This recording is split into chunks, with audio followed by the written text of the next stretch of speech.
Hi, welcome to Cassandra's Tarot, Dice, and Spiritual Advice. This is the Hierophant, aka Patrick. This is Patrick, aka the Hierophant, aka Cassandra from Cassandra's Tarot, Dice, and Spiritual Advice. If you don't know who Cassandra is, look her up in Greek mythology. She was a seer who was never listened to. She was blessed with the ability to see the future accurately, but cursed to never be listened to. Let me stop. I need to stop doing that. I really need to stop doing that. I've already stopped one recording because I started complaining about the dog, and I'm not about complaints anymore. I really, really, really need to hone that back because I am blessed beyond blessed. And it does all of that a disservice when I complain. I don't have too many legitimate complaints. I do, but America. But at the same time, I'm blessed. So, I wanted to use the Pride Tarot because it's the last day of June. I haven't used these cards as much as I wanted. Today will be a little bit shorter of a video, hopefully. It's going to be the same, what to keep in mind, what to leave behind, and where to grow. I wanted to do this pre-recorded because when I go live, it takes forever to upload for some reason. And in OBS, I have a little bit more control. I switched the mic over to my laptop's mic instead of the webcam mic because for whatever reason in OBS, the webcam mic, if I don't talk consistently enough, I guess, then it gets weird with the noise cancellation. Also, maybe with the ambient noise. So, I guess I could have turned the fans down today. It's not that bad. But yeah, that's why I'm over here. I'm gonna give this a few shuffles up. Might do a little thumbnail. Maybe do a little something cute. Maybe. Potentially. We'll see. Why not? Ooh, I see that. Is that the Two of Cups? The Two of Cups and Temperance. I had a really, really, really interesting dream this morning. Because I stayed up pretty late. I had a really interesting dream. So, what can we keep in mind? Ooh, I'll take it. Ooh, wow, I saw the Fool and the Ace of Swords. What are we leaving behind? What should we leave behind? Oop, well, almost.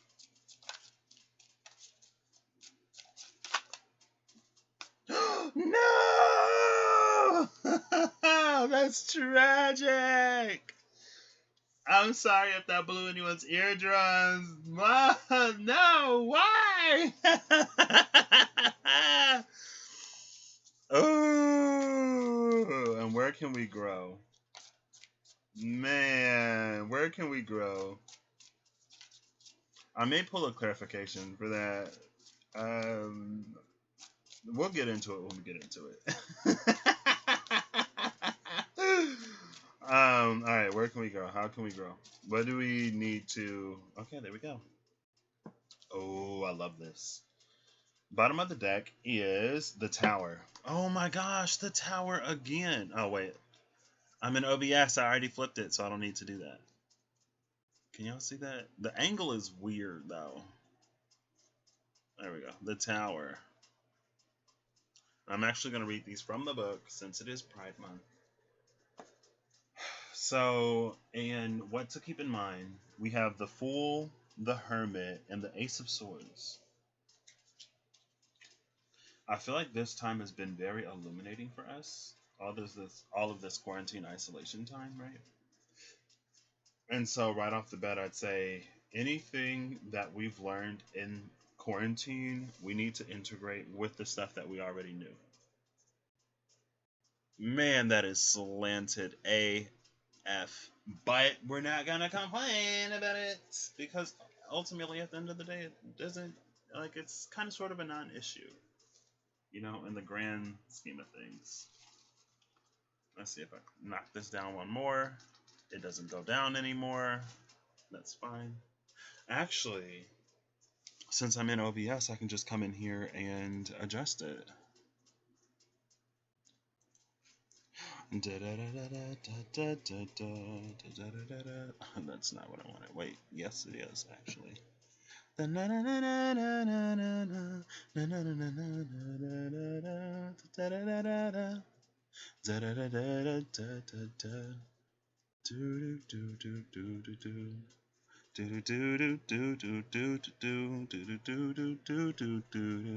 the closer you get to something, the harder it is to see it. And I'll never take it for granted. That song hasn't popped into my mind in a long time. The closer you get to something, the harder it is to see it. And I'll never take you for granted. And then they say, let's go at the end. Let's go. I believe that's an opening for Fairy Tale, but it might not be. So let's get into this ebook, shall we? This PDF file. Oh, Chino got me good, y'all. Chino scratched me. Not complaining, just stating the fact I've been scratched. I've been scratched by the dog. My little brother got him, and then I mean, my little brother buys his food most of the time and pays for the vet stuff, I think. So, I mean, that's good enough, right? He's not here, but. So The Fool by Sam Khan. The fool, contrary to the colloquial use of the word, represents innocence and new beginnings, a chance to start anew. It is not representative of stupidity or a lack of intelligence, but rather optimism and hope. These concepts, especially in the current climate, require strength like never before. Especially in the current climate. My synesthesia, which allows me to see emotions as colors, sees these concepts as bright sunshine yellow, light blue, and a very happy pink. This interpretation is with a hiker beginning a journey, side by side with their dog. I left the facial features of the individual nondescript in order to allow anyone to identify with them. And here's the fool. There you go. Gorgeous. Look at those colors. Those yellows, light blues, and pinks. Pink and yellow were my favorite colors when I was really young because they were the happiest colors. Then I grew up and my favorite color became black. Or actually my favorite, so midnight blue has been a long running favorite of mine. But I like charcoal gray a lot. And then heather gray, less than charcoal gray, but I still like heather gray. But I'd say charcoal gray and midnight blue are my two favorite colors. The Hermit by Christine Zillick. The Hermit is the tarot card closest to my heart. Its general meaning is reflection, the search for one's place in the universe, and self-discovery. It is through solitude and meditation that we truly discover everything we need to know about ourselves. The Hermit carries a light that helps us find the right way and follow it. In my vision of the Hermit, the forest symbolizes the place I come to rest by myself and meditate. My hermit is leaning at the foot of a powerful, healthy tree surrounded by nature. His garment is connected to the roots of the tree in order to absorb the energy of the forest and nature, to become one with the universe. The light, which symbolically helps him to find his own way, is given to him by fireflies dancing near him. Fireflies to me embody the lightness of being and the light illuminating the darkness. So this is interesting because this would be one of the few decks then where the Hermit isn't carrying his own light. He goes by the light of nature. Really interesting. Hold on, there we go. There we go. That's really, really interesting. He doesn't carry his own light. But I think I'm getting something.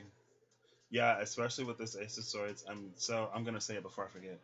So one of the ways that this could be, because this is what to keep in mind. So there were things that we knew about ourselves, things that we thought we knew about ourselves. There was hermiting before everything happened, and there's Hermiting now.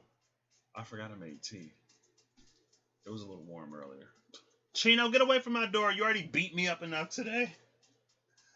He was like nibbling at my elbow, scratching me. I'm like, oh my gosh.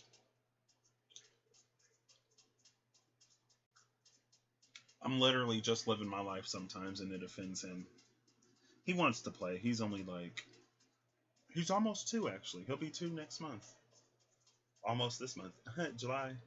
He's a little Cancer. I'm pretty sure he's a Cancer. But he's like a pit and a boxer mix. So, you know, take all that Cancer emotion, like all that Cancer love. He really has a sweetheart. Mix it with puppy, but then throw in like pit bull and boxer. So, you know, instead of like pets and stuff, you get bites and scratches. Now, he doesn't bite as hard as he used to, you know. When he was a puppy, he didn't know, you know, what is and what isn't play appropriate. So now he'll be nibbling. But I'm still like, dude, like. And then he don't even. Here I go complaining. Let me stop. It would just be nice to have a pet that I can actually pet at a time like this. But I guess if I had a pet that I could pet, then I would distract a little more, I guess. I don't know. Everything works out the way it's supposed to. So anyway, with this hermit, it's almost like, and the reason why I said it's almost like there was the hermit before and the hermit now, because now through, and the tower is at the bottom of the deck, so everything is kind of sort of centered around tower moments. You know, quarantine and isolation being one of the easiest ones to come to mind, I will say. But it's like with the fireflies, there are things, and with this Ace of Swords, there are things that we're beginning to realize, maybe due to the circumstances and situations that we found ourselves in. And now when we go inside, it's causing light within us, but not within our grasp, to become illuminated. And as this happens, we're supposed to be, or not supposed to be, we're feeling led to move forward in a new way. Now, depending on your journey, I'll just say it like that. Depending on your journey and how you interact with it, you may find these seeds of hope, right? With the fool that it spoke of, or you may find seeds of despair, right? Let's not even get into like fear and anger and this and that. Hope and despair, right? And this is hope and despair on a more grand level for the collective at large. More so than for you personally. Because if it was for you personally, then, you know, that would be the hermit with his own lamp, his own lantern. But this hermit is at the tree with his cloth, his garments, entwined with the root to absorb this energy, illuminated by nature, by cycles and seasons outside of our control. And it's like the way we process this information will determine how we move forward. I'm actually going to flip through these from the bottom and see what the first court sword card I find is. Oh wow, the world is right under that tower. So yeah, the world went through a huge tower moment. And then there's Temperance, speaking of collective alchemy. With that 4 of Wands though. Love it. The Page of Swords, exactly. Okay. So the Page of Swords is the first Swords court card out. And I wanted to look and see which one the first would be, because this is given to us. And how we interact with the aces is the page, the knight, the king, or the queen. And so I'm going to play it. Wow! With the title card and strength behind this Page of Swords. So there were definitely, it's like there were things that we didn't know. And that Page of Swords was in between the King of Wands and this title card. Anyway, that was a nice little cute little run of cards. Boom. Look at all the space I have now. So, excuse me, I'm still going to read this Ace of Swords. But the reason why I pulled this again is like, because we have this, it's already been given to us. But how do we use it? How do we interact with it? The Page of Swords. So not quite yet a master, but that's fine because I mean, how would we necessarily be when this information is brand new to us? It's almost like we're with that title card coming out behind this page of swords. It's like there were certain things within ourselves, certain things that we just were not supposed to know. And we weren't supposed to know because it's important how we show up in this moment. And so, with the lovers being what to leave behind, I think that's old decisions. I think it's old choices. I think it's old decision making patterns. Because we are free from some of the things that we used to be bound to. And as free individuals, um, we don't have to encounter. I'm feeling led to do this. Oh, yes, this feels right. This feels right. So we were all sitting to this hermit mode. The Fool is where we're going. The Fool is the space that we're actually in. Some of us more so than others. Because, again, if you're given into hope or despair, also, if you choose to close out old cycles or if you choose to perpetrate them, will determine, kind of sort of how this goes at the same time. Henny. So, it's the last day of June. Let me get like really gay. I'm like so gay. Let me stop. But yeah, so it's like, I don't know. I mean, this is just me. I have all mutable energy in my chart except Virgo. So I got everything in my chart except Virgo. So hey, even my little asteroids didn't touch Virgo. I look at my birth chart on the wheel, and like when the planets and the asteroids are around it, you see planets all over the place, and then like this little slice of Virgo that's just empty. It's fine. But with this, how long have I been recording? Oh, only 17 minutes. Yeah, this feels better because in this hermit mode, things were illuminated to us. Now, either we sit and we ponder on them with this Ace of Swords, and maybe for some of us, with the crown being so high on the sword, it's like the truth of it was a little bit not outside of our reach, but we weren't quite fully getting everything. And depending on how you interact with the space, would determine how far down the crown moves. I feel like the closer the crown is to the hilt, the more you understand, right? Because it's like this sword is the understanding and your crown is the crown. So as it slides down, it's like, oh wow, you've understood the whole blade up to the hilt. Congratulations. And now when the crown goes down to the hilt, if this is your hand, then you can just like boom, grab it. Royalty, king or queen. Or you could be in this page. I feel like with this Ace of Swords energy, this is more about. This is Sagittarius South Node. This is Gemini North Node. Sagittarius South Node will sit back and theorize and philosophize about what the revelation of all of this truth means. Gemini will actually do something with it. Like this is hands-on learning.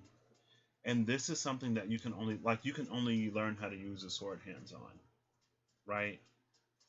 Like you can come up with calculations about how much it weighs and blah blah blah blah blah blah blah, but until you actually hold it, then that's like your muscles don't get used to, your body doesn't get used to carrying the weight of this sword until you actually hold it. Now if this was like, I don't know, a cup or something, then yeah, sure, think about it. I don't know. But this is a sword, and swords are meant to be used. Like, this is something practical, so it needs a practical approach. Right? And then it's like, you can research what the perfect form is, but until your body really acclimates to the weight of the sword and how it moves when the sword is in hand, it's like that's when we sort of run into this mismatch between, the theory of something and the actuality of it. Oh, it's like, oh, in real life, it doesn't follow theory, right? I've taken a lot of science and math, and you have your ideal cases. Also, I'm a biological engineer, so life, when it comes to biology, it hardly ever reacts the way it's supposed to because it's life. And so you get all of these things that don't follow the model because life isn't a model to follow, right? This is something, it's more about practice than theory. So boom, I don't have to beat it. I don't have to continue to, circle around this point. So I feel personally, South Node Sagittarius is theorizing what this truth, what this revelation, realizations from the Hermit can mean. But North Node Gemini is engaging with them in a more practical approach. And as you engage with them in a more practical approach, you may find yourself more along the lines of hope with the Fool rather than despair. I was almost going to pull a card here, but I don't need to. So then, yeah, it goes back to this Lovers again. So, like, what to leave behind, it's like if we are in this mode of acting in this new truth, then the way, like, the decisions that we make should be different. Our decision-making process should have changed. It should have evolved. There should be a new component to the equation when we're deciding whether or not we should do something, right? Especially when it comes to big decisions. Because it almost feels like if you're in this space of actually learning, and it's like this truth is the truth of you and a bunch of other truths at the same time. And that's why it's important for this practical approach with this Page of Swords, with this Gemini energy, right? Because, again, like that's the only way you really know how they all interact, right? It's like a reality TV show. You take 7 strangers who should get along perfectly fine, but for some reason, when you put them all in the same room, they don't, because there are subtle things within the personalities, maybe triggers, that other people bring out, and then it's like, what? This should have worked perfectly. But if you're actually doing it, you'll see how it meshes, and you'll see how these truths form a bigger picture that you can really work with. And then where to grow is this Four of Swords. I feel like the Four of Swords is about coming into more of a trust. It's coming into more of a peace. Like, she is outside. This is, why do I keep flipping it in reverse? This is one of the few Four of Swords cards where she's actually outside. I feel like in quite a few Four of Swords cards, it'll be like somebody inside somewhere. Like a lot of times they depict it as, the knight laying down in a wherever where you have the stained glass window with the temperance in it. This is about getting outside of the house. Also, this is Libran energy. Libra, Gemini, air, Virgo, and air. More air. Or Uranus. And Uranus is in Taurus, so this is all about living life in a different way. I am going to read the Lovers. I love the entry for the Lovers, and I'm going to read the Four of Swords as well. At first, I saw the Lovers came out as like what to leave behind. I was like, oh my gosh, no, why? But it's because I really think it's a decision making patterns. That's what, like, the way we used to make decisions should be different now, right?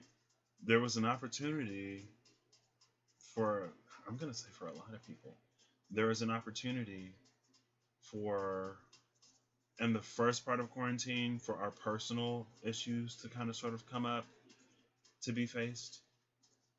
And then later in quarantine, actually kind of sort of towards when people stuff was opening up after George Floyd, right? Then we look at the collective and what's been running in the undertow of the collective.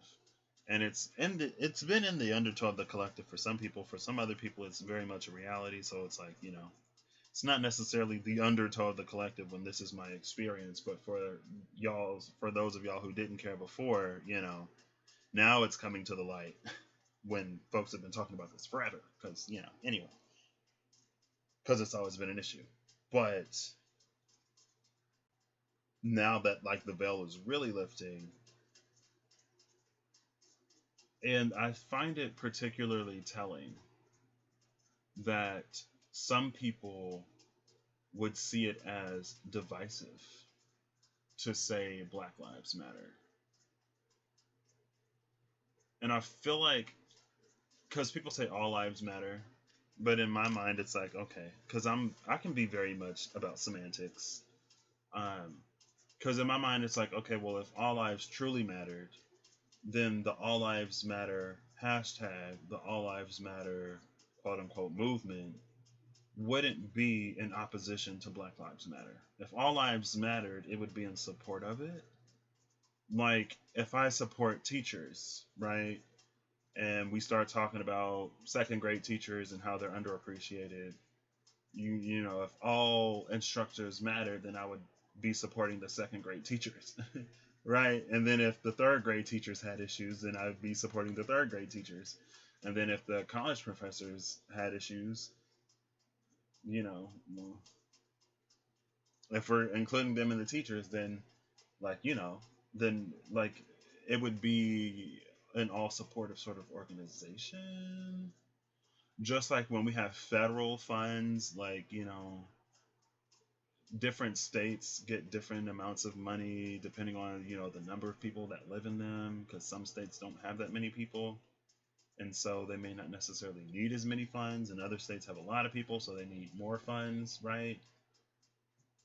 So there's that. But then also it's like there are people who really, really feel that people speaking out is causing division. It's not causing division, it's bringing things into the light. And if you see a revelation, or what is it? I think it's a revelation, right? It's being revealed. If you see the lifting of the veil as something divisive, then just take a step back and think where you could possibly stand in a situation. Where if someone's like, "Hey, I'm important, my life matters," and you're like, "Oh no, like why are you causing it?" Like, see it, like to me, it just like it's always been extremely obvious, but it's just like some people really say stuff like that and don't see it. It's like how is this divisive exactly? Now I will say I am not blown away, because you know I've been manifesting it, so I guess I shouldn't be too surprised, especially by this point. But to see so much support from other people,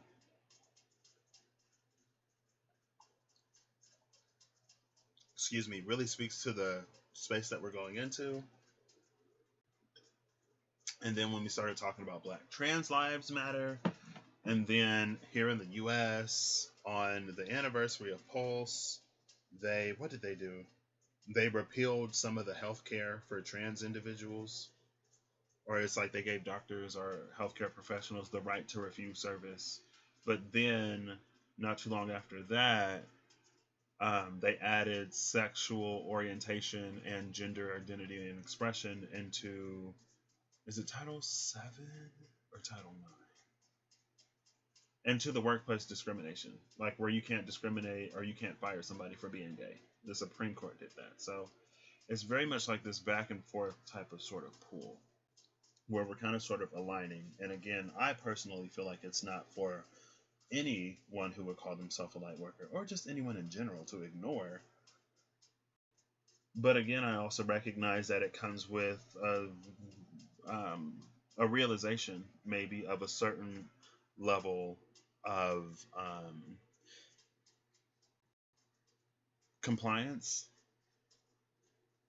right? I can understand how it's sort of like it can be reality shattering for some people, because you know you were raised, like you're fed a very specific story of what Black is, and so whenever something happens to somebody Black, here comes the, oh, they deserved it, or like, oh, they had this record, they had that history, like what did they do, like they should have just did this, they should have just did that. But when somebody asks you to put a mask on to like save lives, and all of a sudden it's like, oh, you can't tell me to wear a mask, like now y'all want to rebel because someone is asking you to put, you know, some cloth over your mouth, so you know people don't have to die. But like that was this, everything is just like Girl, what's wrong with people? But the heart of humanity has been waking up. And so how we move forward collectively should also be different. And it's about finding peace or creating peace. It's about creating peace instead of isolating. And this is outside. This is in nature. This is not someone in their own house, boarded up, closing their eyes and pretending like the world isn't outside. This isn't that. This is about coming together and creating a peace and establishing a peace in a way that wasn't necessarily that didn't come before. And that's what the Tower in the World is about, because it's time to shift this world in a whole new direction. The Lovers by Robin Scott. My Lovers card incorporates scenes. Also, I was just thinking about it. I know that now my what I know about China is extremely limited. I'm pretty sure they were doing something with the Tibetans that was not great. But I just saw on Twitter that they're doing something to the, I don't know how you pronounce it, but the Uyghurs or something. And again, I don't know a lot, but it looked like it might have been like Chinese Muslims or just like Muslims, a group of Muslims. And it's not great. Plus, it seems like there are quite a few countries that don't treat the indigenous peoples of that land that great. The Native American community, that indigenous community, at least here in the U.S., has been devastated by the virus, and we don't even really talk about it. I mean, and that whole story is you send people to places that you think you don't want, and then you start to expand and you want them, so you push them somewhere else, and you push them somewhere else, and you take from them, and it's just like, girl, hindsight is 2020. I would have let them starve. You can't.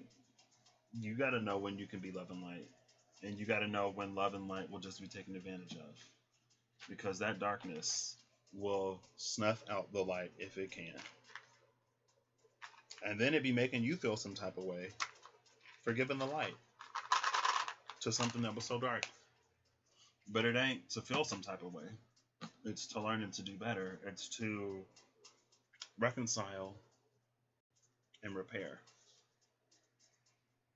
So The Lovers by Robin Scott. Like, stuff is happening all over the world. That's just what I wanted to say. And we don't hear about all of it, but stuff is happening all over the world. I also know, because I follow Natalie Tran, community channel here on YouTube. She's amazing. I love her. I love Nat. She's in Australia, and I know they were talking about the indigenous people over there at the same time. So there's things happening all over the planet, you know, and it's time for us to treat each other better. My Lover's Card by Robin Scott incorporates scenes from the NYC Queer Liberation March on June 30th, 2019, a year ago. Happy anniversary. Photographed for the Reclaim Pride Coalition. The phrase, "An army of lovers cannot lose," was used in the headline of a leaflet distributed at the June 1990 NYC Pride March. So, 30 years ago. Work. The phrase dates back much further, occurring in Plato's Symposium. If there were only some way of contriving that a state or an army should be made up of lovers and their loves, they would be the very best governors of their own city, abstaining from all dishonor and emulating one another in honor. And when fighting at each other's side, although a mere handful, they would overcome the world.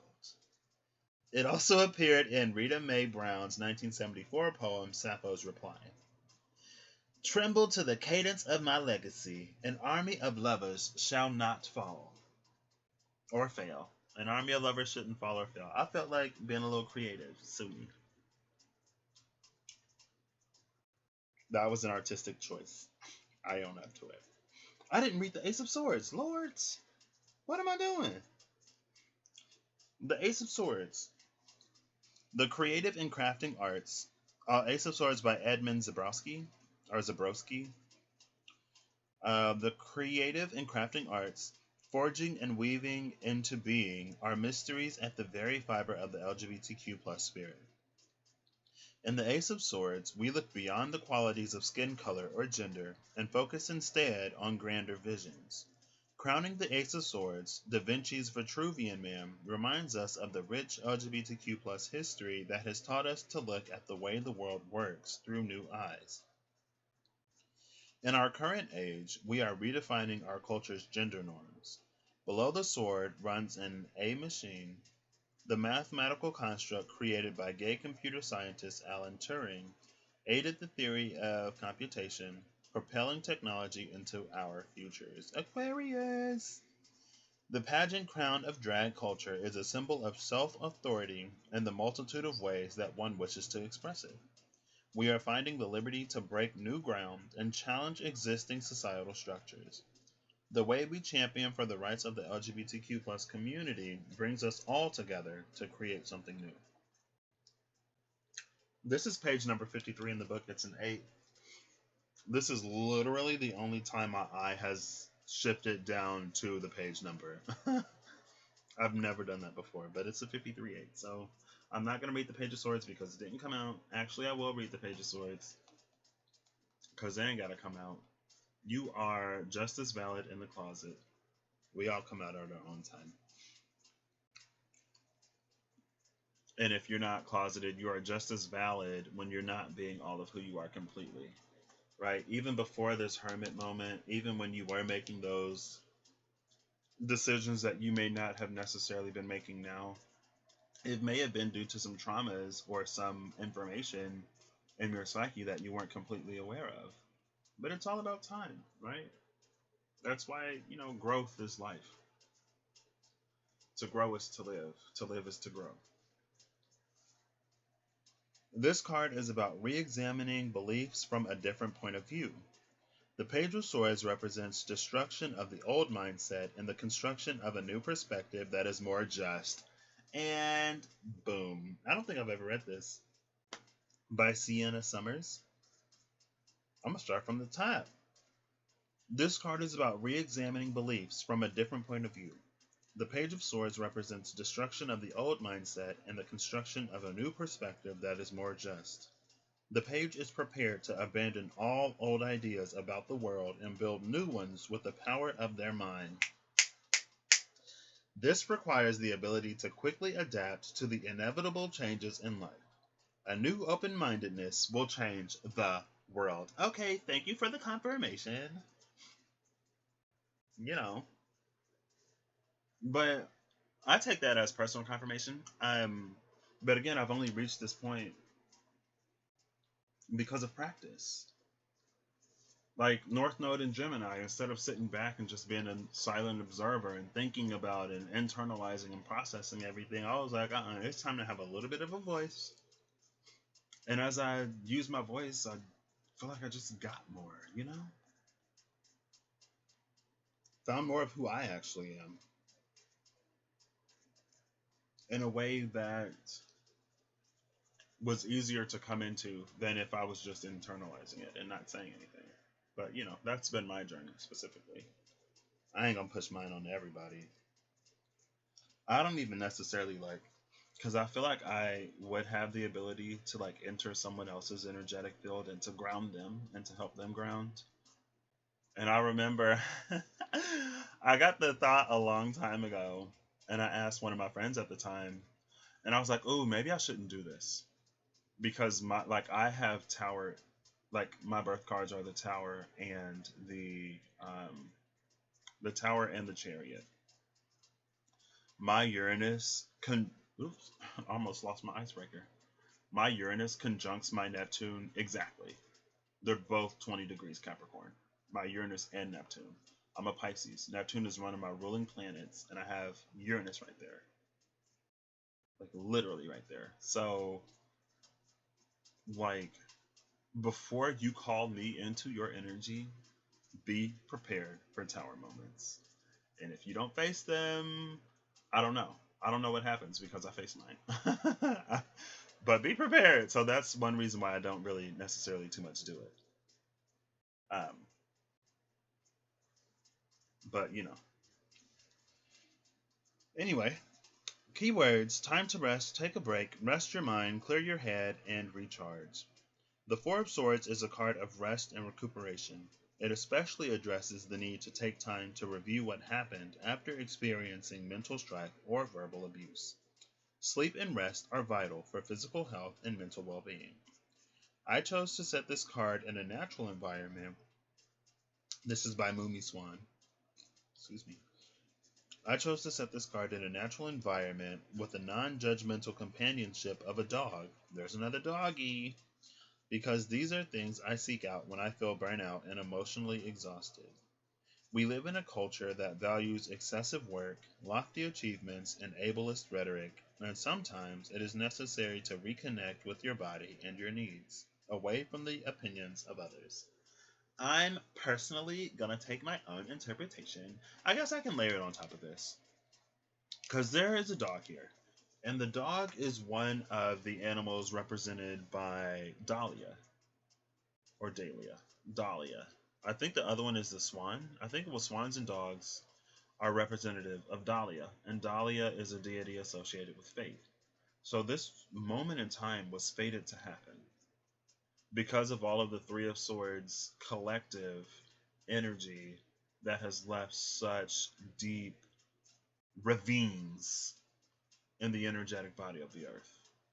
Like scars beyond scars that reverberate through the collective, and we see it at the lack of heart that people have for other people who ain't them. Like, in my mind, something like that should be innate.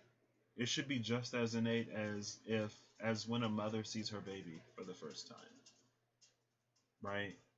And it doesn't necessarily have to be the same degree of a connection, but it should be just as as rooted in it. And not every mother feels that immediate connection, right? But it's like that immediate bond. Like, we should, if our hearts are open, we should immediately just care about, if someone else is wronged, because that's what a compassionate being would do. Question mark. Like, because it just is what it is. And so there's been all this Three of Swords energy of not doing that. And again, I've said it before. I think a lot of times we talk of, or it's becoming more of a thing, of how we see or we hear that, all of the trauma that occurred in the Atlantic slave trade and in the years of slavery has worked its way into the DNA of African Americans in this country. But going beyond that, it seems like the lack of heart has worked its way into the DNA of the people in the majority. And it's like it's a similar trauma, but on one side it's like physical trauma, or it's like physically triggered, and then it's related to the societal, like the structure of systems. It's related to the narrative that is pushed out by, mainstream media, and also the narrative pushed out in community specific media. It gives people, like, it seems like there's a very sort of limited access or a limited framework of any kind of stability to work within, and it's not always good, right? And so, that is something that people within the community deal with. But then outside, and it's not just the people in the majority, because it's how, like, we look at each other. It's how minorities look at other minorities. Like, where is the compassion? Where is the heart? Right? It's just been so wicked. It's disgusting. But it's being cleansed. It's being healed. The heart of humanity is waking up. And since the heart of humanity is waking up, things don't need to be as drastic as they would have needed to be in the past. But things still need a little bit of a good shaking. So, 44 minutes. That ain't too bad. All right, I'm gonna shut this down, and I'm gonna upload this, and then I'm gonna go live. Cause why not?